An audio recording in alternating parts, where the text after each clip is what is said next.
Bonsoir à toutes et à tous, bienvenue sur le plateau d'ATV Guadeloupe pour notre troisième débat sur ces élections législatives. Dans ce spécial réponse, nous abordons cette circonscription après la première et la deuxième. Karen Bois, bonsoir. Bonsoir Jacques. Alors, comment peut-on définir très rapidement cette circonscription? Alors, la troisième circonscription couvre Bémao, Déhay, Goyave, Lamentin, Petit-Bourg, Pointe-Noire et Sainte-Rose. Elle est détenue depuis 2012 par Harry Chalus, devenu entre-temps président de région, et il l'avait emportée de justesse, on s'en souvient, face à Max Mathiazin, avec seulement 728 voix de plus. Alors cette année, la troisième circonscription, comme les autres, est particulièrement convoitée, car ce sont 23 candidats qui briguent un seul siège de député dans cette circonscription, bien sûr. Et à titre de comparaison, il n'y avait que 8 candidats en 2012. Et nous aurons un débat en 3 parties, plutôt, parce que nous ne pouvons pas mettre tout le monde dans un même panier sur ce plateau. Alors, les invités de ce premier groupe. Alors, nous recevrons d'abord dans ce premier débat Ferdi Louisi, vous êtes candidat d'Hiver Gauche, bonsoir. Bonsoir. À vos côtés, José Toribio, vous représentez le Parti socialiste guadeloupéen, bonsoir. Bonsoir.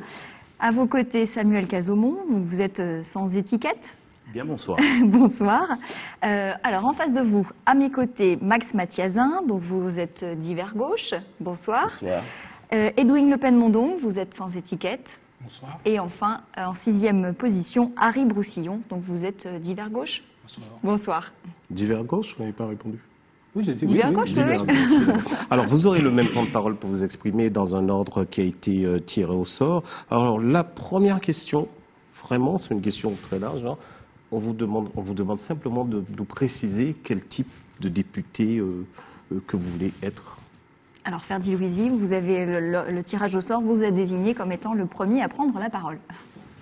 Écoutez, d'abord, bonsoir à l'ensemble des téléspectateurs qui nous assistent, que ce soit pour la troisième circonscription et l'ensemble de la Guadeloupe. Et puis, bien sûr, bonsoir aussi à tous ceux qui sont venus ici, tous les candidats qui sont venus débattre.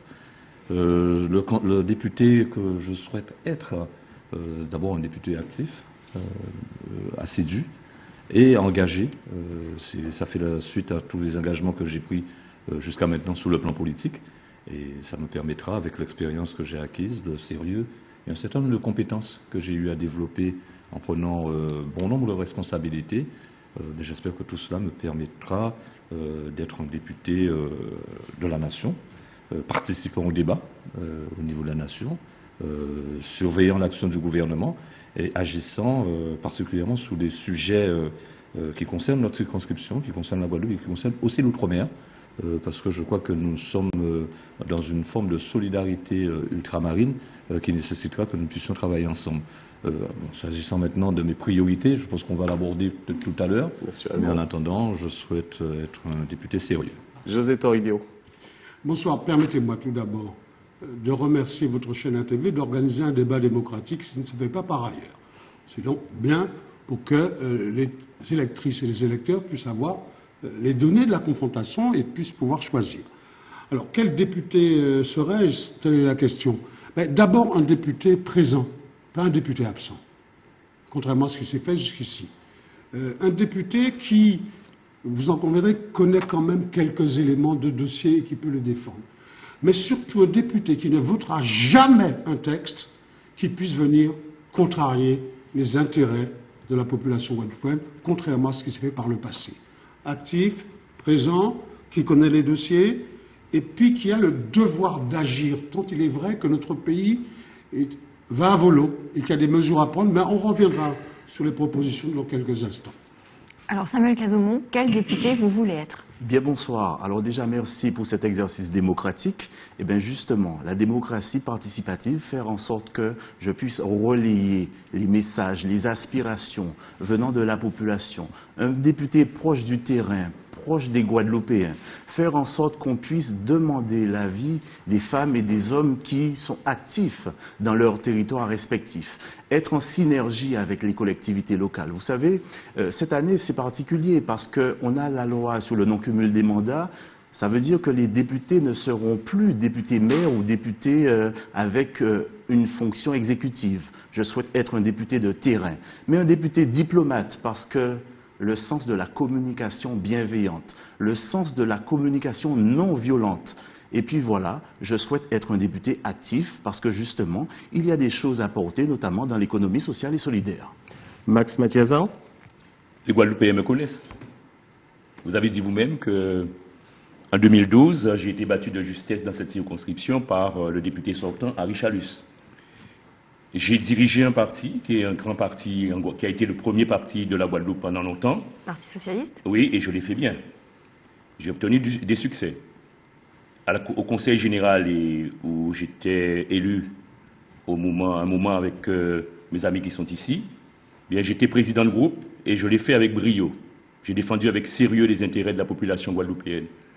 Alors, si je suis député de la 3e circonscription, ce qui est probable cette fois-ci, comme pour d'autres d'ailleurs, je serai un député qui va défendre d'une voix forte les intérêts guadeloupéens. Et je serai ce député à la fois qui va s'appuyer à la fois sur les mesures proposées par l'actuel président de la République que j'ai défendu, mais également qui aura des propositions, je ne dirais pas une vision, mais une façon de voir qui s'appuiera sur d'abord la société civile guadeloupéenne que j'entendrai, ceux qui investissent en Guadeloupe que j'écouterai, et puis moi-même en tant que député et d'autres députés, j'espère, qui feront des propositions. Merci, M. Mathiazan. Bonsoir à vous, Et bonsoir aux téléspectateurs d'ATV et bonsoir aux Guadeloupéens et aux Guadeloupéennes qui acceptent de nous regarder ce soir et qui veulent justement nourrir ce débat et l'enrichir par nos propositions. Alors quel député serais-je? Le député qui sera la voix des sans-voix. La voix justement de ces Guadeloupéens qui tous les matins se lèvent et souffrent. La voix de ceux qu'on a oubliés, ceux qui ont été écartés, oubliés de la politique, ceux que les politiciens qui depuis 30 ans viennent les voir, à qui ils font les mêmes promesses. Aujourd'hui, on a un peuple qui a besoin des aînés. On a besoin de jeunes qui se font mépriser, qui se font utiliser par les politiques. On veut des jeunes, mais on n'en veut pas en politique, on n'en veut pas en décision. On a besoin d'une population qui respire, on a besoin d'ouvriers, on a besoin de marins-pêcheurs et d'agriculteurs. Voilà, je veux être le député des sans-voix, celui qui est là pour construire une Guadeloupe plus forte et plus juste, construire un présent nouveau. Construire un présent nouveau, c'est mettre dans cette action politique une proximité immédiate dans chacune des décisions, dans chacun des actes que j'accomplirai, quand je serai élu député de la 3e circonscription, c'est de leur dire à chaque fois, on pense à vous. Et aussi un député présent dans sa circonscription, parce qu'il est là tout le temps et qui a ouvert des permanences pour être présent auprès de cette population. Merci Edwin Louven. Alors Harry Broussillon, quel député vous voulez être? Bonsoir à tous. Alors, moi, je voudrais être député comme un député doit être. Comme il doit être, comme depuis la naissance, l'apparition de la fonction, que le député soit aux États généraux. Un député qui soit une vraie voix, un député militant, un député engagé, un député compétent. Alors, je pense que il faut pour être ce député-là, être libre, être expérimenté, être engagé, être militant, mais être également libre. Autrement dit, pouvoir, comme le disait l'un d'entre nous, contrôler, disons, l'action du gouvernement, participer, débattre, mais libre aussi parfois de ces appartenances politiques qui vous autorisent ou qui vous obligent à être soumis, à être couché. Autrement dit, à participer de la politique générale. Dès lors qu'on est rattaché à un parti national, à ce moment-là, quand il est au gouvernement, quand il est au pouvoir, on applique la politique, on vote les lois, etc. Non, je pense qu'il faut avoir un député en Guadeloupe qui soit à la hauteur des problèmes du pays. Et certains députés de la 4e République nous avaient appris quelle pouvait être la fonction du député qui se hissait à la hauteur des problèmes du pays et faire entendre la voix. Et moi, je pense être ce député-là, être quelqu'un qui parle d'une voix forte, mais d'une voix qui porte également, Max. Une voix qui porte, qui puisse se faire entendre en France et en Guadeloupe. Donc voilà ce député-là que je Merci M. Broussillon et merci à tous d'avoir défini le député que vous voulez être. Maintenant, nous allons passer à phase 2 de ce débat, Karen. Alors, nous allons aborder un certain nombre de questions d'actualité. Alors, la première qu'on a envie d'aborder avec vous, c'est la fameuse question de la moralisation de la vie politique. On le sait, ce projet de loi de la vie publique devrait être présenté, on a la date désormais, le 14 juin prochain en Conseil des ministres. Donc, ce sera le premier texte du quinquennat Macron, un texte qui sera préparé par le garde des Sceaux, François Bayrou. Alors, vous, député, est-ce que vous voterez cette fameuse loi d'habilitation qui permettrait au gouvernement de réformer le Code du travail par ordonnance? Ferdi Louisi. Oui, allez-y, Ferdi Louisi. La loi d'habilitation ou la loi La moralisation La de loi- la vie publique. Oui, pardon, la loi de la moralisation de la vie Ouais, la moralisation de la vie publique. Alors, c'est le premier grand chantier, l'un des premiers chantiers du gouvernement. C'est un très beau chantier, d'autant que tout mon engagement politique a été axé justement sur la probité.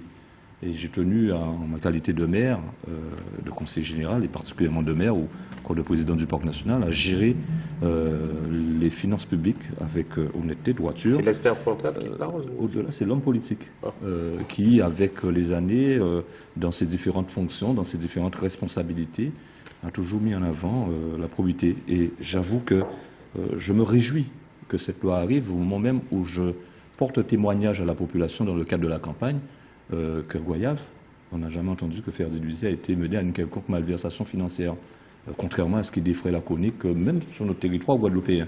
Et je crois que c'est là où on va redonner confiance à la population, aux électeurs, parce qu'il y a eu une rupture à un moment donné entre les électeurs et les politiques. Il faudra qu'on soit fort de ça. Il faut y aller, et je ne connais pas encore les éléments pour pouvoir me prononcer, mais en qualité de député, je me fais fort, compte tenu de l'expérience et de la probité qui ont toujours conduit mon action politique, d'apporter des propositions, d'apporter une valeur ajoutée à ce texte que s'il aura proposé à l'ouverture de la session parlementaire. José Toribio. Qui peut être contre un projet de loi sur la moralisation de la vie publique? Personne. Maintenant, il faut savoir ce qu'on met dedans. On n'a plus le droit d'embaucher, on n'aura plus le droit d'embaucher sœurs, tantes, épouses, cousins et copains et proches. Est-ce que vous êtes tous d'accord avec cette proposition? C'est ça aussi. En ce qui me concerne, je suis d'accord. Ce que je dis simplement, on a beau écrire les textes, il faut vérifier la pratique d'application des textes, il faudra qu'on fasse attention là-dessus. Il faudra parler de la réserve parlementaire. Et comme ça a été utilisé, il faudra faire fonctionner les instruments qui existent. Il y a au sein de l'Assemblée nationale une commission d'éthique qui peut juger d'un certain nombre de choses. Il faut aller encore plus loin. La moralisation de la vie publique, c'est de dire qu'un député, c'est 2 mandats. Et puis c'est tout. Il est proposé de pouvoir en faire 3, mais pas plus. 2 mandats. Et pas style États-Unis. 2 mandats de député, 2 mandats de maire, 2 mandats de conseillers généraux, 2 mandats de conseillers régionaux. Et ce qui permet un turnover et d'avoir un souffle nouveau dans le système politique. Je n'ai pas dit que c'est la panacée, mais si on commence par là, c'est très très bien. Alors Samuel Quezemont, est-ce que vous êtes d'accord sur le principe de cette loi de la moralisation de la vie politique? C'est un point de départ, c'est une bonne impulsion, sauf que ça ne suffira pas. Je vous le dis en état de cause, puisque je suis moi aussi marcheur depuis le 15 janvier. Vous n'avez pas reçu l'investiture en marche? Attention, dans cette circonscription, personne n'a reçu l'investiture. Alors, il faut dire les choses clairement. Dans cette 3e circonscription, moi, j'ai fait la démarche, clairement. C'était une démarche en ligne à l'époque, souvenez-vous. Et puis, dès le 20 janvier, c'est-à-dire quelques jours plus tard, j'ai milité avec une équipe des jeunes, des vétérans de la vie associative, justement pour qu'on puisse porter les couleurs d'Emmanuel Macron. Mais alors, sur cette question de la moralisation, en Guadeloupe, on vit un climat de défiance. Et avant de broder sur le contexte général, revenons un petit peu sur nos terres. On vit un véritable climat de défiance. Par rapport à la classe politique? Par rapport à la classe politique, mais par rapport aussi à la politique à l'ancienne. Les pratiques de clientélisme, les pratiques de combines politiciennes. Eh bien, justement, cette loi de moralisation sur la vie publique, c'est un point de départ. Maintenant, quitte à ce que nous soyons exemplaires, modèles. Bon, la première des choses, avoir un casier judiciaire vierge, effectivement, ça paraît tellement logique, mais je pense qu'il faudra aller bien plus loin dans notre pratique. Et puis, ce gouvernement a bien démarré. On a eu un gouvernement qui a démarré avec une politique internationale où il y a un cap. Une volonté de rassembler un gouvernement pluriel, je pense que c'est un bon point de départ. Merci. Alors Max Mathiazin, est-ce que vous êtes d'accord sur le principe de cette loi de la vie? J'ai entendu Samuel, il a raison quand on dit qu'il y a un climat de défiance de la population vis-à-vis des hommes politiques. J'étais en porte-à-porte cet après-midi, eh bien j'ai rencontré un certain nombre de jeunes Et quand je suis arrivé vers eux, malheureusement, ils disent, il y en a un qui a dit, ouais, mais c'est politique, ces politiciens sont tous, pour employer ton mot, enfin tous pourris. Je crois qu'il ne faut pas non plus s'auto-flageller et faire comme se gargariser. Il y a l'aspect moralisation, nous verrons jusqu'où ça peut aller. Et ça va être débattu à l'Assemblée nationale. Il y a bien sûr la commission d'éthique, comme l'a souligné José, qui est là pour faire son travail. Mais il y a aussi le fait qu'il y ait des maires en Guadeloupe, des élus en Guadeloupe, et précisément des maires, au cours de cette campagne et des campagnes passées, qui utilisent impunément les moyens que l'on met à disposition, je dirais, le citoyen, puisque c'est le citoyen qui paye les impôts, pour créer une forme d'inégalité entre les candidats sur le terrain. Moyens de sonorisation, moyens matériels communal, en repas, etc. Moi, je dis que ça commence par là. Ça commence par là. C'est-à-dire que la moralisation, pour moi, c'est ne pas laisser la possibilité à certains d'être impunis sur le terrain. Il faut moraliser et contrôler. Et de toute façon, on a vu les affaires qui se sont passées durant la campagne. On ne peut pas être contre la loi de moralisation. Nous verrons ce qu'il y a dedans. Alors c'est vrai que pour l'instant les contours sont assez flous, mais effectivement, parmi les hypothèses avancées, même déjà durant la campagne présidentielle, il était question donc de limiter les mandats à 3, de moduler aussi le financement des partis politiques en fonction du renouvellement des candidats, supprimer le régime spécial des retraites des parlementaires et de les rattacher au régime général. Les questions aussi, donc on l'a dit tout à l'heure, d'interdire de recruter des membres de sa famille. Max et puis un autre des réserves sur oui, quant à la question de la retraite des parlementaires. Ce qu'il faut savoir, c'est la politique est un engagement. On fait de la politique parce qu'on aime la politique, on aime sa population et on veut servir. Mais il ne faut pas non plus que la politique, pour accomplir un mandat politique, qu'on soit puni.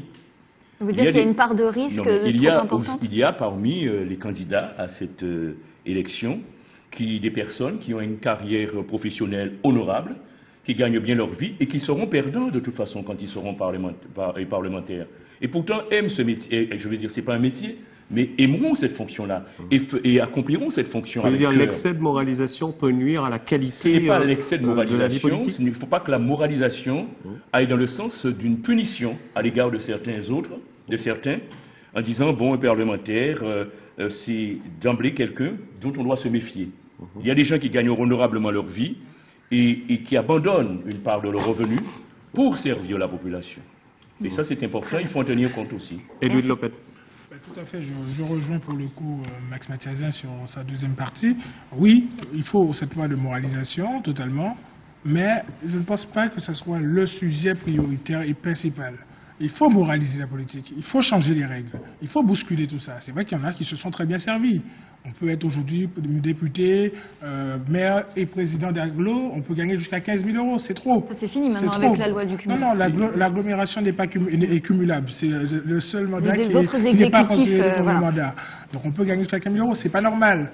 Mais aujourd'hui, vouloir dire que la politique et cette campagne a été du coup un peu gâchée, en étant que sur ce sujet, on oublie les fondamentaux. La réalité, c'est quoi? Moi, je veux parler de quelle loi qu'on va proposer sur le pouvoir d'achat. Oui, non, attendez, j'arrive. Mais pour qu'on puisse parler de ça, c'est-à-dire que quand on va parler de moralisation, José Toribio l'a dit, renouveler, on ne peut pas être encore, mettre 2 mandats, 3 mandats, 4 mandats, revenir à chaque fois. Il faut qu'on bouscule tout ça. Il faut qu'on évolue. Il faut que la population puisse réavoir confiance. Mais c'est aussi le rôle des médias.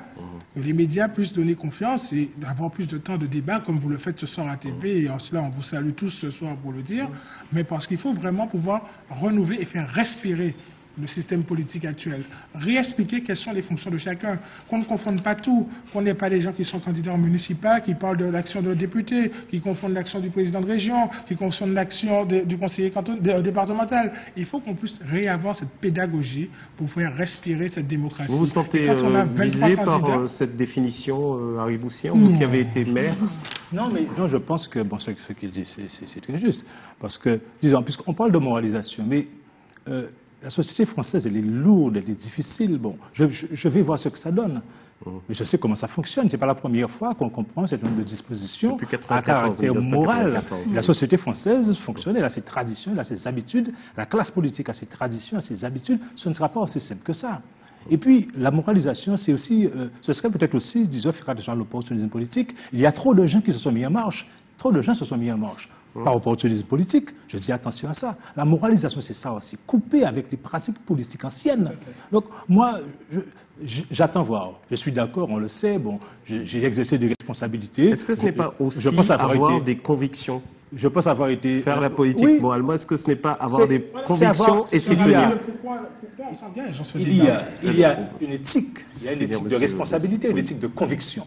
Et je pense qu'il faut se baser sur l'éthique de conviction, qui est très importante. Et sur la question de la morale en politique, oui, je crois que quelqu'un qui est mis en examen ne doit pas se présenter aux élections. C'est clair. Quelqu'un qui a été pris en flagrant délit de quelque chose, cette personne-là devrait être inéligible à vie. Non, mais la personne est mise en examen, elle n'est pas jugée. Elle n'est pas jugée. Mais sauf que... Si on n'attend pas sauf que les gens soient jugés pour les condamner, il y a un problème. C'est-à-dire que cette personne elle n'est pas jugée, mais comme C'est le pas disait, très démocratique. Comme le disait Mathiasin, c'est le regard, c'est-à-dire il me serait difficile d'être mis en examen et d'aller faire du porte-à-porte, vous comprenez? C'est-à-dire moi, je ne partage comment moi je pourrais faire ça? Donc je dis, Max Mathiasin. attention. Je ne partage pas du tout ce point de vue. Soit on est en démocratie, soit on ne l'est pas. Quelqu'un qui est mis en examen précisément a droit à une défense. Il demeure un citoyen comme tout autre. Bien sûr qu'on pourrait avoir des choses à nous reprocher. Je ne me sens pas visé, mais il faut que nous respections l'état de droit. Donc est-ce qu'on peut être mis en examen et continuer sauf que- à exercer des Sauf que fonctions beaucoup ont dit qu'il ne fallait pas que Fillon parlementaires ou ministérielles? se présente. Mais- Et vous-même, Alors, on vous va avez mettre dit- un petit peu d'ordre dans le... Vous avez dit Monsieur qu'il ne Bossian, fallait vous pas- finissez. qu'il ne fallait pas que Fillon se présente aux élections parce qu'il avait été mis en examen. C'est bien ça. Ah, Donc, Samuel. Souvenez-vous. je crois qu'il faut faire très attention. Samuel. Souvenez-vous, la campagne présidentielle a été polluée par l'affaire Fillon. Mais finalement, on peut quand même extirper quelque chose qui relève de l'essentiel. Quel type de politique, de pratique politique voulons-nous? Je crois qu'on peut en tirer ça.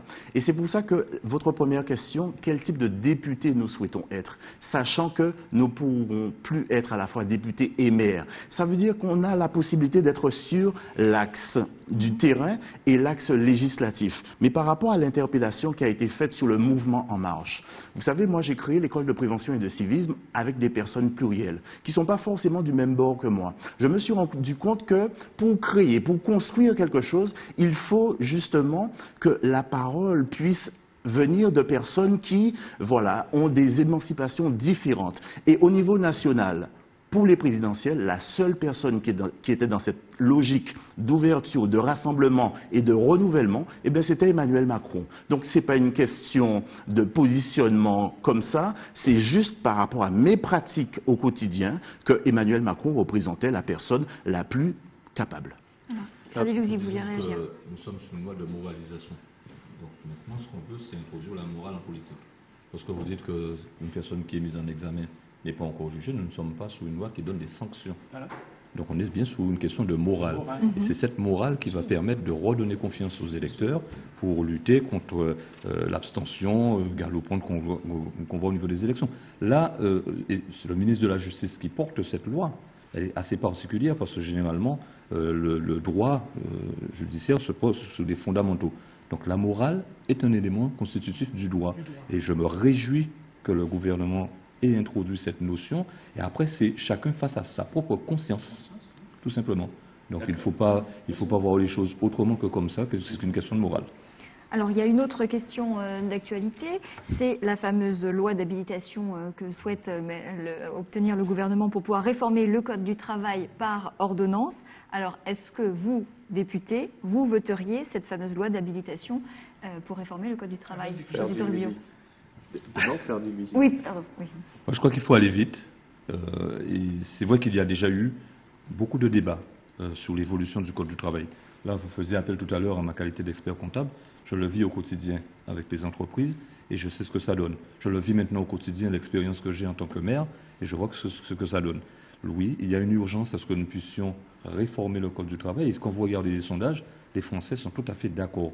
Alors, plutôt que d'attendre qu'il y ait un nouveau ou un énième débat parlementaire autour de cela, il faut consulter les organisations paritaires, les syndicats, patronaux, salariés, et puis faire en sorte que le gouvernement agisse rapidement. C'est une question de confiance aussi. plutôt que de recourir au 49.3, je préfère que le gouvernement légifère par ordonnance pour nous permettre de réagir et faire en sorte que les conditions de croissance qui sont réunies, le terrain est prêt, que dès septembre, tout soit lancé. Je crois qu'il ne faut pas attendre la lourdeur ou la longueur d'un débat parlementaire avec des amendements qui peuvent être présentés dans tous les sens. Et là, ce sera peut-être, c'est pas un chèque en blanc, mais je crois que c'est nécessaire que nous allions vite et bien, parce que non seulement les chefs d'entreprise attendent... Alors, allons-y un petit peu dans les détails. Donc, vous êtes favorable à ce qu'on réduise les indemnités, qu'on plafonne les indemnités obtenues par les salariés après un licenciement pour prud'homme. L'élément essentiel de cette réforme vise à ce qu'il y ait... Non, mais je vous ai posé une question précise. Je vous réponds. Parce que vous prenez un truc dans son contexte. C'est un aspect important de la loi. C'est tout à fait un aspect important, mais l'élément le plus important, c'est le dialogue social qui va être permis et les accords de branche qu'il va y avoir dans les entreprises. Alors, si on considère dans les accords de branche, et ça se voit... Hein, les accords d'entreprise supérieurs aux accords de branche. Direct. Les accords d'entreprise directs. Si vous considérez au niveau de l'accord d'entreprise que l'indemnité peut être supérieure à celui qui est proposé dans l'ordonnance en termes de plafond, mais pourquoi pas? C'est une expression de la démocratie. Donc il ne faut pas justement limiter cela parce qu'autrement, ce sera mal perçu. Alors on a un spécialiste de l'économie sociale, deux spécialistes de l'économie sociale, José Torino. Je considère qu'on va un peu trop vite en musique. On ne sait même pas quelle va être la majorité parlementaire qui va sortir le 18, que déjà on prétend vouloir gouverner par ordonnance. On ne sait même pas si un groupe parlementaire aura 289 députés pour être majoritaire, que déjà on tire des plans sur la comète. Ça, c'est extrêmement grave, et c'est déjà mépriser la représentation nationale qui sortira des élections du 18 juin prochain. On a déjà une idée de ce que les gens, ceux qui sont au pouvoir, considèrent comme démocratie. Deuxièmement... Parce que c'était une promesse de campagne, donc il veut l'appliquer vite et tout de suite. Entre une promesse de campagne et la méthode qu'on applique, ce sont deux choses différentes. Là, on nous dit, vous êtes député, allez hop, vous n'avez plus le droit de délibérer, votez pour nous, article 38 de la Constitution, et taisez-vous. Non, mais vous habilitez le gouvernement. Mais vous savez très bien quelle est la conséquence. Après, pardon, la loi passe. Mais dites-nous votre position sur le sujet. Je suis contre le fait qu'on puisse, sur le droit du travail, article 34 de la Constitution, droit du travail, droit syndical, qu'on puisse légiférer par ordonnance. Parce qu'on enlève toute la capacité du débat démocratique. On enlève le dialogue social qui a forgé la France depuis 1946. On met à l'écart les organisations syndicales. On infantilise les travailleurs. Alors, sur la méthode, on a compris, vous êtes contre. Et sur le fond, est-ce qu'il fallait réformer ce code du travail? Je pense qu'il faut revenir sur la loi El Khomri, qui est allée trop loin. Il faut revivifier le dialogue social, redimensionner, repositionner les organisations syndicales et voir ça différemment. Mais la force de la vie sociale de la France, c'est le dialogue social, le dialogue avec les organisations syndicales. Samuel. Je réagis d'abord en tant qu'employeur d'une entreprise de proximité. Il faut y aller, mais il faut y aller vite. Vous savez, quand on dirige une nation, ce qu'on ne fait pas dans les 100 premiers jours, après c'est difficile à faire. Donc, dans la méthode, je suis favorable pour 4 raisons rapidement. Il faut libérer l'entrepreneuriat. Ça, c'est clair. Il faut protéger en même temps les salariés parce que faire en sorte que les salariés qui veulent démissionner puissent quand même être bénéficiaires des allocations comme étant un tremplin. C'est une possibilité.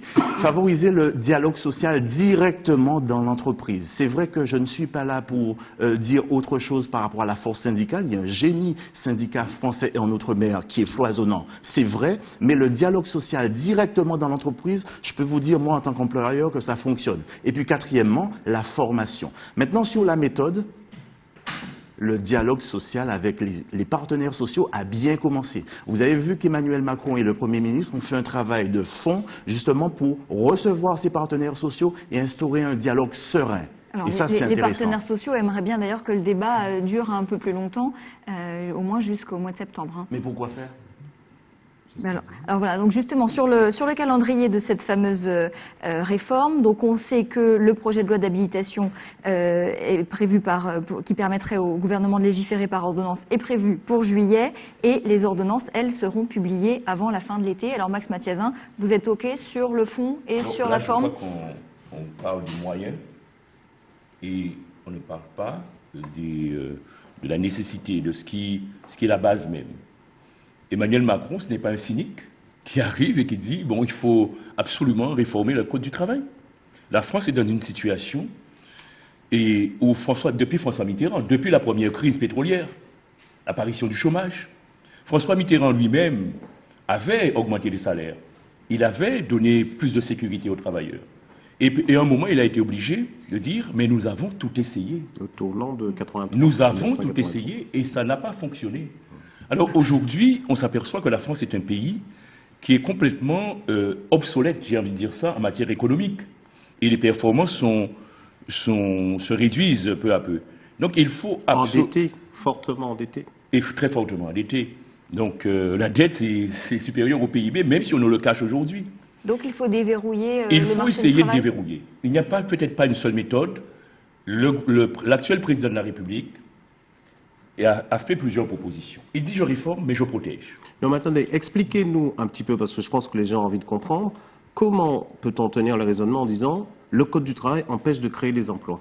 Non, c'est pas ce qu'ils disent. C'est pas ce qu'ils disent. Si on veut réformer le Code du travail, c'est parce qu'on le considère comme un obstacle à l'emploi. Non. Il n'y a pas que le Code du travail qui soit un obstacle à l'emploi. Moi, ce qui m'intéresse dans cette affaire, c'est qu'il dit il faut plus de flexibilité, c'est vrai, mais en même temps plus de sécurité. Il donne de la sécurité. D'abord par un plan d'investissement de 50 milliards d'euros. Nous allons y revenir pour voir comment la Guadeloupe peut s'en sortir, comment on peut bénéficier d'une part de ces 50 milliards. Et il dit aussi, voilà, il faut le dialogue au sein de l'entreprise. Et Samuel le disait bien tout à l'heure. Moi, j'ai dirigé plusieurs institutions et le dialogue a toujours bien fonctionné lorsqu'on a un dialogue au sein de l'entreprise. Il dit aussi, si vous êtes démissionnaire de votre travail, vous avez droit au chômage. Enfin, quand vous entreprenez et que vous échouez, vous avez droit au chômage. Mais il dit aussi qu'un ouvrier, un employé, quel qu'il soit, a le droit de démissionner 2 fois dans une carrière, ce qui n'existe pas du tout aujourd'hui. Et il peut partir en formation avec un plan de formation fortifié dans une économie qui doit changer d'étiage, qui doit changer je dirais pas seulement de mode de production. Alors on va résumer, parce qu'on va devoir vous couper la parole pour la donner à Edwin Le Pen. Et je te cède le pas volontiers, mon cher Edwin, mais ce que je voulais... Résumez votre pensée. Ce que je dis, c'est à la fois réformer pour plus de flexibilité et donner les moyens à la création. Edwin Le Pen. Alors, oui, pourquoi pas. Réformer le Code du travail, ça peut être un des moyens pour pouvoir relancer l'économie et créer de l'emploi. Mais l'important, c'est quoi? C'est d'abord ceux qui travaillent. Parce que réformer le Code du travail, c'est d'abord penser à ceux qui sont faibles, qui, eux, n'ont pas de voix, qu'on n'entend pas, qui, eux, ne peuvent pas, qui, eux, même quand on les paye au SMIC, même si on leur dit on a réformé pour pouvoir vous recruter plus facilement, ça reste toujours la même chose.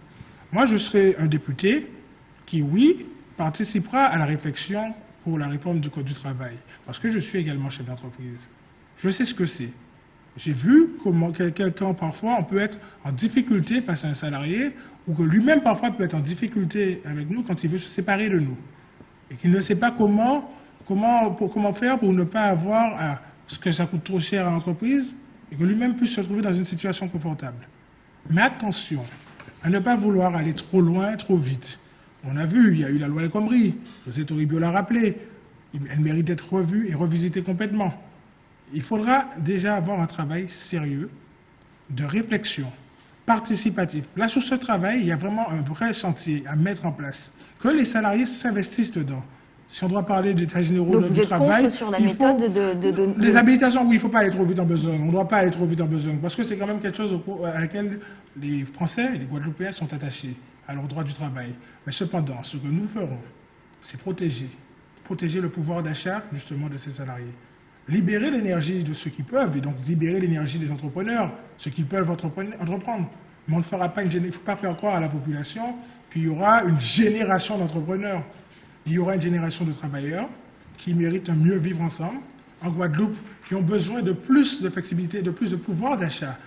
Aujourd'hui, le Code du travail et tous les allègements qui ont été faits pour les entreprises, ça a été des cadeaux aux entreprises. On a beaucoup fait de cadeaux, de vrais cadeaux aux entreprises. Aujourd'hui, moi je propose qu'on travaille dans cette loi dans cette loi d'habilitation, ce serait de pouvoir déjà revoir les cotisations des salariés. Non pas les supprimer ou les gréver plus, mais simplement que l'État puisse se prendre en charge et dire que voilà, chez nous, il y a 17,5% de pouvoir d'achat. Et dans ces 17,5% de pouvoir d'achat en moins que dans l'Hexagone, eh bien, on peut se dire qu'un salarié au SMIC, ben, les cotisations sociales du salarié, qui représentent 295 € entre le brut et le net, soient prises en charge par l'État pour pouvoir justement redonner du pouvoir d'achat. Voilà déjà une priorité. Que ça ne pèse pas sur l'entreprise, mais que ça pèse sur le salarié et que l'État puisse pouvoir, que ce soit un bénéfice du salarié. Alors, mais c'est un autre sujet, s'il vous plaît, effectivement. on essaie de donner un peu d'ordre au débat, on reste sur les rails. Monsieur Broussillon, en ce moment, il y a un cas concret de problème lié au travail. Les ouvriers sont en grève, ils demandent la mensualisation. Qui aurait pu penser qu'il y avait des salariés encore non mensualisés, etc. Et pourtant, c'est un combat syndical qui est en cours aujourd'hui dans le secteur de la banane. Alors, on continue, on fait quoi? On protège? Comment peut-on protéger en même temps et libérer les patrons? Voilà. Bonne question. Mais c'est votre question, j'attends votre réponse. Mais le problème, c'est... Alors, on a l'impression, en attendant certains, que le Code du travail est une entrave. Que le Code du travail est une entrave. Et donc, que le Code du travail serait trop avantageux pour les salariés. Le Code du travail protège les salariés, bon sang. Donc, il ne faut pas y toucher? Non, je ne dis pas qu'il ne faut pas y toucher. Il faut faire attention. Il faut faire très attention à ce qu'on touche dans le Code du travail.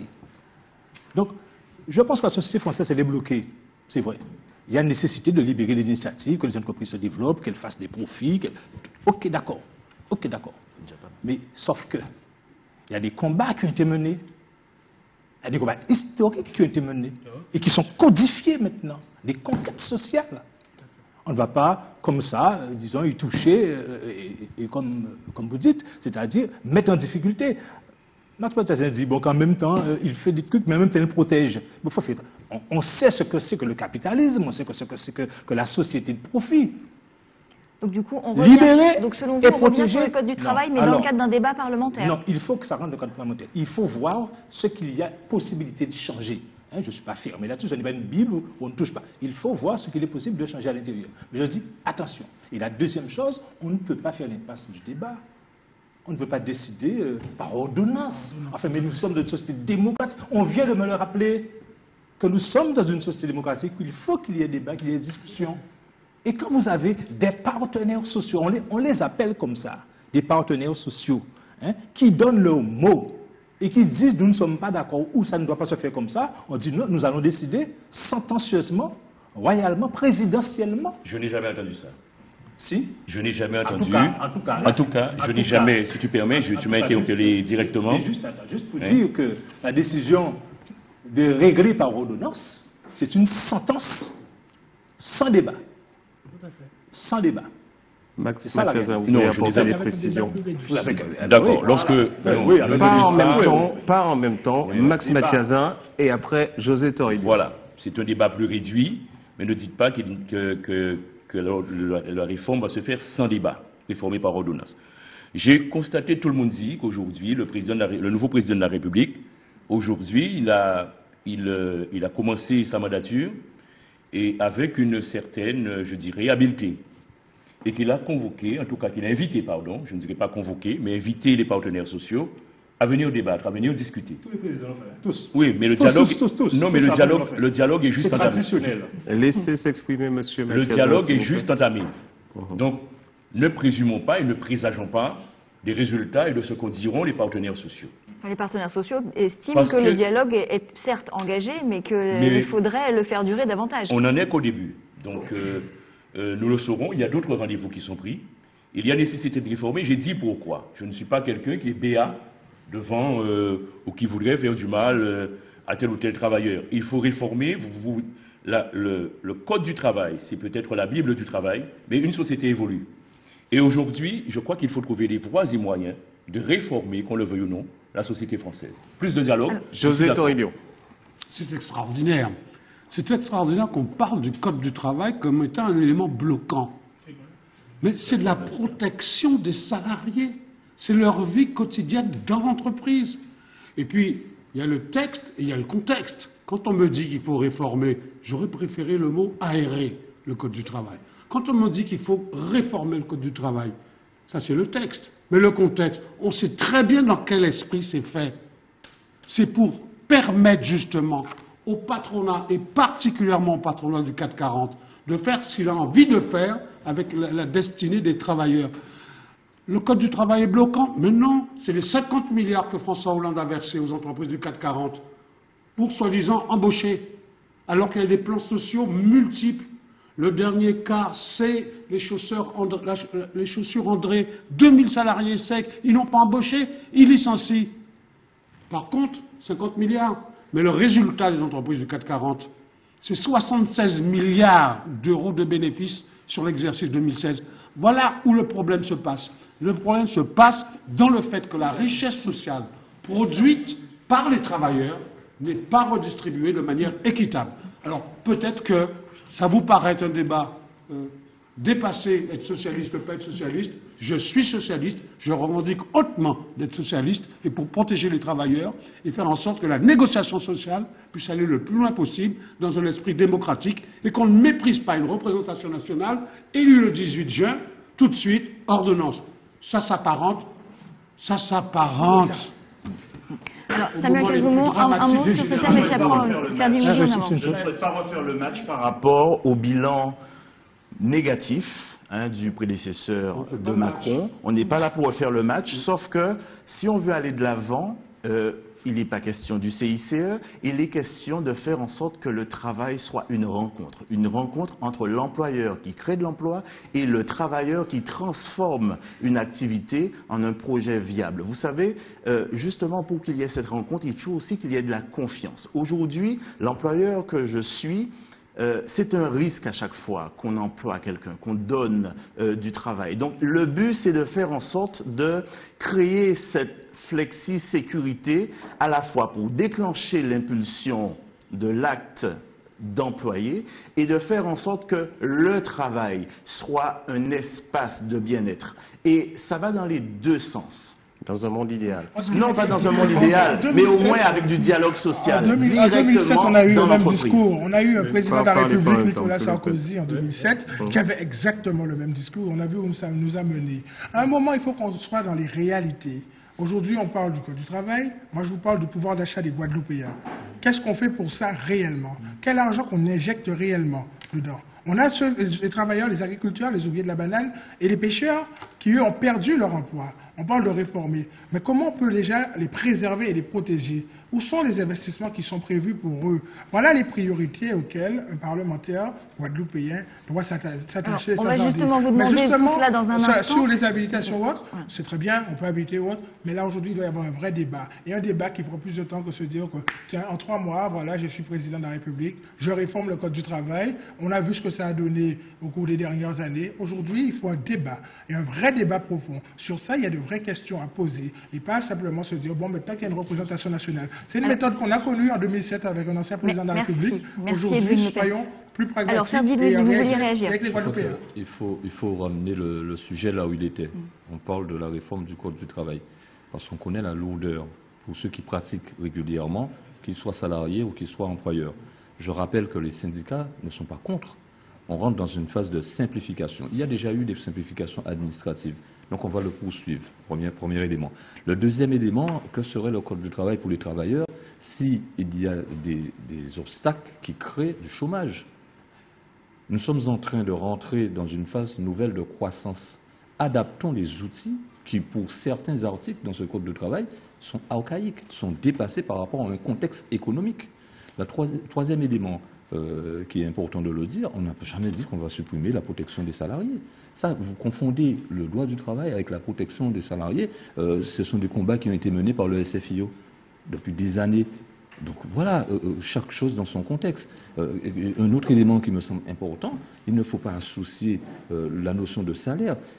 Nous sommes en train de démocratiser, enfin je dis le gouvernement est en train de démocratiser. On ramène le dialogue social entre les partenaires sociaux. Vous dites que ce n'est pas possible, il faut légiférer. Je vous rappelle que l'UNEDIC, lorsqu'on a mis en place, le gouvernement a demandé à faire un effort sur l'UNEDIC, il y a eu un dialogue entre les partenaires sociaux et maintenant ça marche. Alors pour quelle raison Et vous maintenant, le voudriez que gouvernement ceux qui souhaiterait sont concernés... reprendre l'UNEDIC. que Je me ceux- souviens comment que c'est dans le projet de M. Macron Pardon de reprendre la gestion en direct de l'UNEDIC. Parce que maintenant, il y a des accidents. Il va bien falloir aborder ce que l'État fait souvent. notamment Alors, des autre aussi, sujet, de récupérer des accidents d'actualité pour nous aborder permettre notre d'avancer. budget. La rentrée, c'est bientôt. Et c'est un des chantiers du gouvernement, Karen. Donc, Alors effectivement, la ils rentrée veulent scolaire de changer un certain nombre 2017 de se choses. prépare et le président de la République, comme il l'avait annoncé durant la campagne, veut réduire le nombre d'élèves par classe dans les réseaux d'éducation prioritaire, ce qui concerne quand même un certain nombre d'écoles en Guadeloupe pour cette rentrée. Il veut aussi mettre en place des travaux dirigés pour éviter aux enfants d'avoir à faire leurs devoirs à la maison. Alors vous, député, est-ce que vous seriez favorable à ces réformes à venir, qui pourraient être entrées en vigueur dès la rentrée de septembre? Oui, ça m'intéresse grandement, d'autant que dans mon programme, j'ai mis une priorité sur l'éducation et notamment sur les écoles. J'ai discuté avec le monde enseignant sur cette problématique des rythmes scolaires. Alors, en tant que député, on participe pas au débat national, mais il faut tenir compte aussi dans notre environnement guadeloupéen qui est spécifique. On ne peut pas La liberté avoir... va être laissée au maire de revenir à la semaine de 4 jours. Voilà. Une liberté laissée au maire, et je pense même que ce travail devrait être fait en concertation avec les communautés d'agglo. Puisque sur un certain nombre de problématiques liées au transport scolaire, il faut aussi tenir compte de cela, de plus en plus vers la restauration scolaire. Mais je crois qu'il était important qu'on y arrive, parce qu'il y a eu, depuis tantôt, il n'y a pas eu de vraies réformes sur le temps scolaire. On a mis en application un certain nombre d'activités périscolaires. Dans ma commune, ça marche très bien, mais les parents expriment le besoin, mon enseignant aussi, qu'on revoie les choses. Peut-être réduire le rythme, soulager les classes. Plutôt que de passer en zone d'éducation prioritaire, ça va ramener le sujet. Ça permettra aussi de créer d'autres types d'emplois dans le monde de l'éducation. Donc je crois que c'est une priorité nationale qui a été affichée par le candidat à l'élection présidentielle, mais qui tombe pile poil avec les préoccupations de ceux qui gèrent au quotidien, c'est-à-dire dans les municipalités, lorsque nous gérons au quotidien cette problématique, et donner la possibilité aux maires de pouvoir prendre des dispositions dans un cadre législatif, ce sera beaucoup plus facile pour nous. Merci Ferdi pour faire Louisi. le travail. On va passer la parole à José Toribio. Alors est-ce que cette réforme de l'école à la rentrée était nécessaire selon vous? Écoutez, d'abord, pour moi, ce n'est pas le gouvernement actuel qui fait cette réforme-là. Elle est demandée depuis des décennies par les enseignants de soulager effectivement le nombre d'enfants par classe. Et pas seulement dans les zones prioritaires, dans toutes les classes. Les enseignants, les confédérations de parents d'élèves demandent ça depuis plus de 30 ans. Alors bon, Là, il s'agit juste du CP et du C'est CE1. une nouveauté. Tant mieux si ça se fait. Tant pis si les gouvernements antécédents n'ont pas entendu ce signal-là. Mais tant mieux si ça se fait. Donc on est d'accord. Sauf qu'il va falloir voir aussi comment ça va être appliqué dans l'enseignement libre.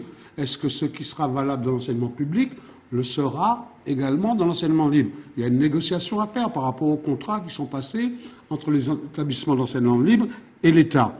Et tout ça vient compliquer. Ça ne vient pas compliquer. Ça vient soulager les choses, mais ça vient compliquer l'affaire des rythmes scolaires que les maires ont eu à gérer depuis 3 ans maintenant. Alors, qu'est-ce qu'on fait? On revient à l'ancien système, selon vous? Ah non, il n'est pas question de revenir à l'ancien système. Il y a des plis qui ont été pris, il y a des plis biologiques qui ont été pris par les enfants. Et ça, je ne crois pas qu'en cassant leur biorhythme, ça puisse donner des résultats positifs. Donc on reste à la semaine de 4 jours et demi? Déjà à la diminution du nombre d'enfants par classe et qu'on puisse avoir pas seulement une diminution du nombre d'élèves. Mais répondez aux questions qu'on vous pose. On vous demande, est-ce qu'on passe à 4 jours ou on reste à 4 jours et demi? Est-ce qu'on revient à 4 jours? Moi, je serais partant pour qu'on reste à 4 jours et demi. Parce que 4 jours, ça veut dire qu'il faut que les parents puissent consacrer la demi-journée. Mais ils sont en situation de travail. Et ça vient compliquer l'affaire. Bon, sauf à inventer un statut qui sort de quelque part, les travailleurs parents d'élèves. Bon, en attendant, 4 jours et demi, ça me semble important. Mais je finis là-dessus. Il ne s'agit pas seulement de la diminution du nombre d'élèves par classe. Il s'agit de la diminution d'enfants par classe pour avoir un meilleur enseignement. Et donc, il faudra bien sûr travailler sur la qualité des intervenants, Alors des ça aussi, enseignants. c'est prévu. Alors Samuel Kazoumon, est-ce Les qu'il fallait revoir? fondamentaux. Oui. Les fondamentaux sont de retour.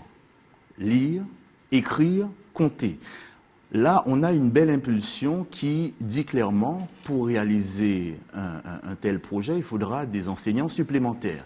Il y a un bel article du France Antille aujourd'hui sur justement les risques psychosociaux de nos enseignants. Parce que c'est important, nos enseignants sont quelque part les réceptacles du mal-être dans les familles, dans les quartiers. Excusez-moi, par rapport à mon projet législatif, je vais un tout petit peu plus loin par rapport à la Guadeloupe. Parce qu'il y a une passerelle à créer, surtout en Guadeloupe, entre la communauté éducative et les familles défavorisées.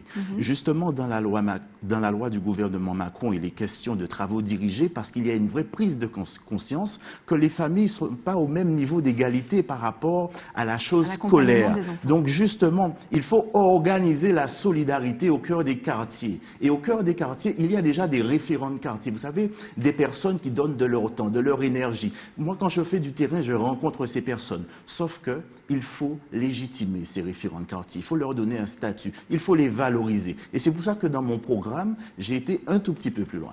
Et sur la semaine de 4 jours, est-ce que vous Alors, je trouve la que c'est gardez une comme bonne ça? chose. Déjà, alors c'est vrai que dans la phase de transition, il y a des communes qui ont joué le jeu, des communes moins. Mais il y a une chose qui est sûre, c'est que les parents commencent à rentrer dans le pli.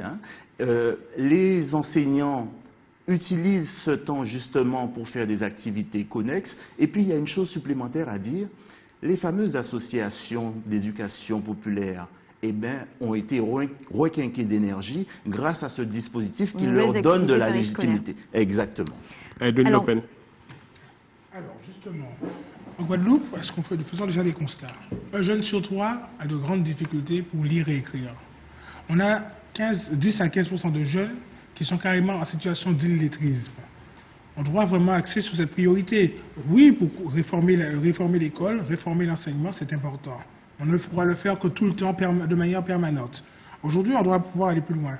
Moi, je suis pour, et je défendrai dans cette réforme, pour que l'Académie de Guadeloupe soit classée en REP+, réseau d'éducation prioritaire renforcé. C'est une demande des syndicats, c'est une demande des enseignants. Parce que justement, on a eu peur des zones d'éducation prioritaire avant, on a eu peur de ce sujet, mais c'est plus de moyens. On le voit quand on voit tous les dispositifs d'égalité sociale qui ont été mis en œuvre et en axe dans ces établissements et dans ces zones. Je vois tous ces jeunes aujourd'hui qui font de grandes études. Tous les établissements sont en grande difficulté comme dans les... C'est pas les établissements, ce sont des moyens supplémentaires. Tant qu'on aura un jeune sur 3 guadeloupéen qui ne saura pas lire et écrire convenablement, on aura besoin de renforcer nos moyens. Et cela, ça passera par des classes maximum de 20 élèves. J'ai été ici au lycée de Bainbridge, on était à 34 en seconde. Vous trouvez ça normal? C'est 28 au collège. On doit avoir des classes où on est 20. 20, ça doit être un maximum. Donc s'il faut embaucher et avoir plus d'enseignants, il faudra faire alors, donnez-moi une petite idée. Les places, on les prend où? On construit d'autres établissements? Comment on fait? Parce que justement, le réseau d'éducation prioritaire permet d'avoir des moyens supplémentaires. Économiquement, on sait trouver de l'argent pour faire autre chose. Trouvons des moyens. Je pense que je préfère parier sur l'avenir de mes enfants, parier sur la scolarité et l'éducation de mes enfants. Je ne sais pas, est-ce qu'il faut construire d'autres établissements? Parce qu'on ferme des classes et aussi aller plus loin. Recruter des enseignants pour qu'on puisse se retrouver avec des dispositifs plus importants, avec une équipe éducative qu'il faut saluer, qui fait un travail excellent en Guadeloupe, mais qui a besoin de moyens supplémentaires. Et j'irai encore plus loin dans les primaires. Je mets un dispositif qui s'appelle PDM-QDC, plus de maîtres que de classes. Avoir dans chaque établissement scolaire de la Guadeloupe 1 à 2 maîtres supplémentaires, non pas pour simplement qu'il n'ait pas de classe, mais qui soit là pour accompagner et aider un maître qui aura déjà eu, dans un premier effet, une classe avec moins de 20 élèves maximum du moins, et dans un autre cas, avoir, lui, ce temps-là, de pouvoir être à 2, à ce moment-là, face aux élèves, face aux enfants, pour avoir ce temps de travaux dirigés qui est important. Voilà comment alors, juste, je voulais vous l'éducation. préciser que le projet de M. Macron comprend aussi une compression de 150 000 unités. C'est bien pour ça que je n'ai pas fait campagne pour M. Macron. Je vois qu'aujourd'hui, tout le monde est en marche. Tout le monde est en marche autour de cette table. Tout le monde est en marche, mais moi, je suis en marche qu'à cette marche. S'il vous plaît, permettez-moi de vous dire réclamez, une chose. vous réclamez des emplois. Justement, vous réclamez des emplois pas alors dans que le l'éducation, gouvernement, s'il pas vous dans la plaît, police. le gouvernement a prévu d'en supprimer 150 000. justement pour ça. Monsieur Broussillon, Monsieur Monsieur Broussillon qui est en Cazot, retard. Monsieur Max Mathias, permettez, Monsieur Broussillon est en retard. Vous exprimerez par là. Oui, c'est un beau débat, un très beau débat. Moi, j'attends voir toujours. Je suis d'accord. Mais sauf que moi, je sais comment, enfin, je crois savoir comment ça fonctionne et dans quelle logique nous sommes. La logique impulsée actuellement, c'est une attaque sur le service public, qu'on le veuille ou non. C'est une attaque sur le service public, pas seulement l'éducation, mais la santé aussi. La santé aussi. Donc, c'est-à-dire que M. Macron fait des propositions qui sont alléchantes, parce qu'il est encore en campagne électorale. Il est en campagne électorale. Le réel est beaucoup plus laid souvent. Il y a une logique. Alors, est-ce que nous allons entrer dans une démarche aujourd'hui de dire qu'il ne faut plus fermer les classes ici? Là, il y a un problème de fermeture de classes qui se pose en Guadeloupe. Mais comme on a décidé de diminuer les dépenses publiques, et notamment de l'éducation, la tendance sera à continuer à fermer les classes. Ce n'est même pas une volonté de M. Macron, du président Macron. Il faut qu'il sorte de cette logique-là. Il faut qu'il sorte de la logique où il faut à tout prix diminuer les dépenses publiques. Et s'il sort de cette logique-là, à ce moment-là, il va traiter différemment, disons, tout le service public, c'est-à-dire l'école, la santé, etc. Vous voyez? Donc, moi, je dis oui, c'est bien, mais j'attends voir concrètement. Mais je voulais insister également sur un problème dont tu parlais, qui est très important, c'est-à-dire nous avons une situation particulière chez nous. La question de l'illettrisme, c'est un fléau, c'est plus de 20% des personnes qui sont en situation d'illettrisme. Et il y a une offensive à faire là. D'où la réduction des effectifs. D'où la réduction des effectifs, mais ça ne concerne pas seulement l'école, ça concerne tout le secteur éducatif. Tout le secteur éducatif. Et je crois que là, il y a une offensive à faire, et là aussi, j'attends voir. Mais en tout cas, en tant que député, il s'agira pour nous, en tout cas pour moi, député, de batailler ferme là-dessus et faire tenir compte de nos spécificités. Je ne fais pas confiance au discours. Et l'une des premières priorités que j'aurai, c'est justement de veiller à ce que le président de la République, qui a été en campagne, respecte ses engagements. Respecter les engagements, parce qu'il ne faut pas venir en Guadeloupe. Alors, merci Eric Roussillon. On n'a pas encore entendu Max Mathiazin sur ce sujet. On vous écoute. Nous sommes ici dans un débat où nous prétendons être députés demain. Et nous sommes en train il y a un nouveau président de la République qui a été élu. Et nous passons notre temps, c'est pour certains d'entre nous, à faire des procès d'intention. C'est-à-dire que nous disons, oui, le programme est beau. M. Boussillon, M. Toribio, Lopen et Edwin. Le programme est beau, mais je ne fais pas confiance. Et nous disons, et je suis autour de la table, écoutez, nous sommes contre la réforme du Code du travail, mais en même temps, nous sommes pour plus de dépenses. Je crois entendre autour de cette table les propos de M. Mélenchon quand il était en campagne. Et on oublie qu'il faut payer. On dit qu'il faut mettre toute la Guadeloupe en zone d'éducation prioritaire, n'est-ce pas, Edwin? Mais en même temps, il faut réduire les dépenses, etc. Alors, moi, ce que je dis, c'est qu'il y a un nouveau président de la République qui nous a présenté un programme basé à la fois qui est réaliste, et c'est pour cela que moi, je l'ai soutenu, sans avoir demandé à être marcheur. Je n'ai pas demandé d'investiture. Je suis conscient du fait qu'il faut aider ce pays à monter en gamme en matière de production pour faire face à la concurrence. Et si la France ne fait pas face à cette concurrence aujourd'hui, c'est-à-dire ne produit pas davantage pour exporter, et créer de la richesse, eh bien, ce pays-là, il sera comme la Grèce demain. Alors, 12 élèves par classe, avec des enseignants supplémentaires, c'est un progrès pour moi. Oui, je souhaiterais que toute la Guadeloupe soit en zone d'éducation prioritaire, pourquoi pas, mais c'est un premier pas. C'est-à-dire faire prendre un bon départ à nos enfants dès à présent. Mettre des moyens pour lutter contre l'illettrisme, renforcer la formation, mais c'est tout un ensemble cohérent qu'il faut mettre en œuvre aujourd'hui. Alors, Monsieur Mathiazin, vous êtes en avance, résumez votre pensée. Alors, je résume ma pensée. Nous sommes dans un pays où les Guadeloupéens eux-mêmes ne prennent pas leurs responsabilités. C'est-à-dire que, par exemple, les familles ne font aucun effort pour aider leurs enfants. On laisse pas, mais bien sûr...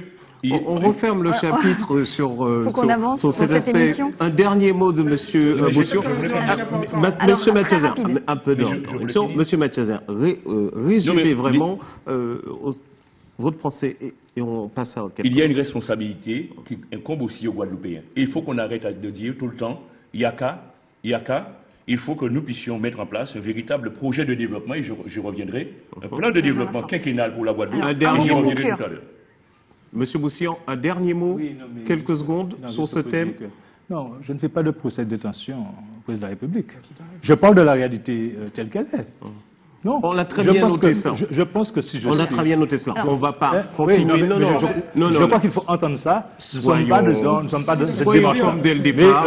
Soyons disciplinés, s'il vous plaît. l'attention. Soyons disciplinés. Donc, moi, député, de rubrique de l'émission, vous êtes député. Quel type de proposition de loi souhaiterez-vous porter au niveau de l'Assemblée nationale? Alors, probablement monsieur Louisi d'abord. On reprend l'ordre du tirage au sort. Bien sûr, monsieur Louisi. Ne dérange pas. Très rapidement, parce qu'il faut qu'on passe à la conclusion. Alors, d'abord, le projet de loi que je porterai, ce sera pour justement permettre aux collectivités d'être mieux gérées. Parce qu'on constate que la situation des communes est particulièrement difficile. Et j'entends justement faire une proposition, de par l'expérience que j'ai au niveau de la commune de Goyave, faire une proposition de loi pour qu'il y ait un préalable de formation des élus, notamment ce qu'ils souhaitent accéder à ce type de fonction. Ce n'est pas de la faute. Je suis obligé de vous bousculer, monsieur. Vous ne m'avez pas laissé. La proposition de loi dont vous souhaitez être l'auteur, qui va peut-être ou sur le plan local ou national. Qui aura des répercussions aussi bien sur le plan local, et une proposition de loi ne peut pas être que pour la Guadeloupe, et qui intègre la problématique de la fiscalité locale. Voilà. José Toribio. Écoutez, le rôle du député, c'est 1, de voter la loi, 2, de contrôler l'action du gouvernement, et 3, d'avoir une capacité relationnelle avec les ministères. C'est pas la vote de la loi. Alors, sur la loi, première proposition, faire voter un texte sur le logement outre-mer. Ça me semble être important. 23 000 personnes sont au fichier des bailleurs sociaux. 63 000 personnes sont mal logées. Donc, il faut augmenter la ligne budgétaire unique. Il faut faire en sorte que l'amélioration de l'habitat puisse se faire.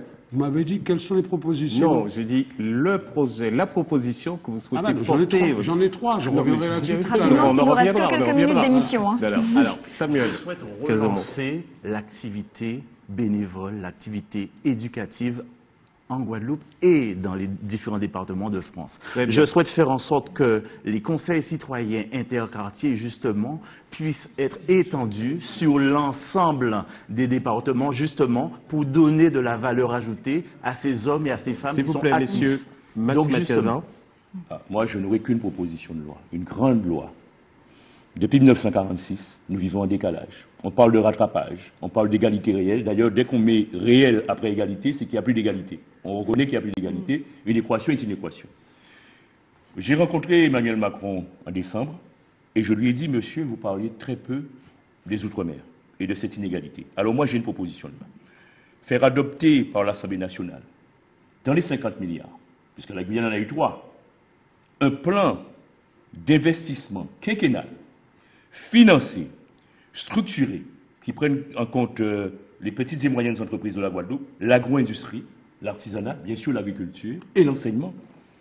De sorte que, et je demanderai à ce qu'il y ait un bilan à mi-parcours, je finis. Oui, parce que vous avez déjà de et un bilan en fin de mandature. Merci. Edwin Le Pen. Et justement, je vais compléter.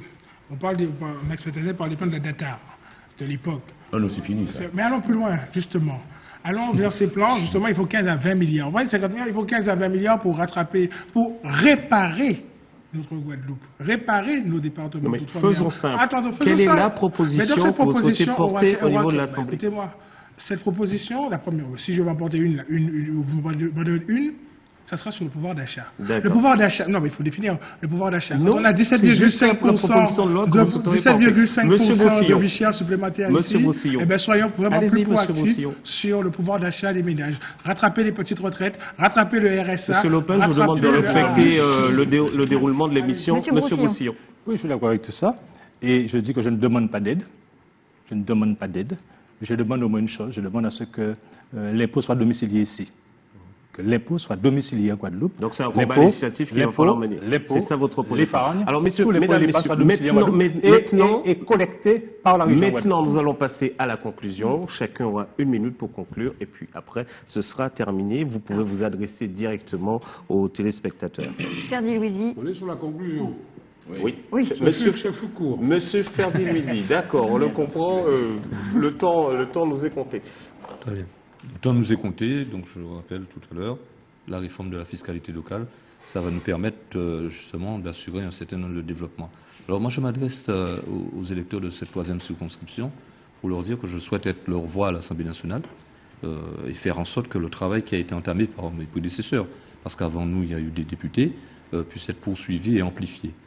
J'ai l'expérience qui me permet de le faire, j'ai des compétences que j'ai su développer pendant toutes ces années, j'ai une reconnaissance du travail qui a été fait dans plusieurs domaines, ce qui m'amènera, en ma qualité de député, à laisser un certain nombre de fonctions, bien évidemment, puisqu'on ne peut pas cumuler plusieurs exécutifs. Donc j'entends être actif à l'Assemblée nationale, être force de proposition et faire jouer tous mes réseaux pour accompagner les maires, notamment les municipalités, sur un certain nombre de dossiers et être quasiment leur ambassadeur. José Toribio.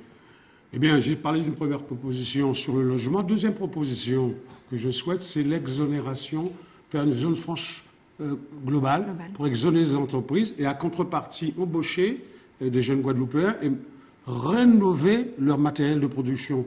Deuxième chose là-dessus, c'est veiller.